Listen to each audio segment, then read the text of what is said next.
పెళ్ళనే పేరట కుటుంబానంతా విడిచిపెట్టి నీ కుటుంబానికి చాకిరీ చేయటానికి, నిన్ను ప్రేమించటానికి నీ ఇంటికి భార్య వచ్చినప్పుడు బిక్కుమంటున్న ఆ పరిస్థితిలో కడుపులో పెట్టుకుని పిల్లలా సాకవలసిన, నీ కుటుంబ సభ్యుడిగా స్వీకరించవలసిన నువ్వు నీ ఇష్టానుసారంగా ప్రవర్తిస్తావా?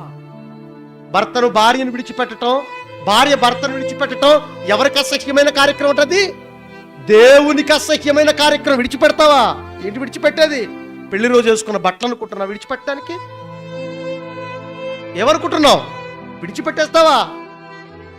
విడిచిపెట్టే కార్యక్రమం ఏదైతే ఉందో, నీ ఇష్టానుసారంగా మాట్లాడే మాట అయితే ఏదైతే ఉందో, అది నాకు అసహ్యమైన కార్యక్రమం, అసహ్యమైన మాట. ఇటువంటి మాటలు చెవుల్లోకి వెళ్ళటం లేదు కాబట్టి, ఇటువంటి సత్యం ఈ ప్రపంచంలో లేదు కాబట్టి, సత్య దూరంగా వెళ్ళిపోయారు కాబట్టి, ఎవరికి నచ్చినట్టు వాడు బ్రతుకుతున్నాడు కాబట్టి ఈరోజు మన జీవితాల్లో కీడు కీడు కీడు, ఘోరం అండి, ఘోరం అండి, ఘోరం.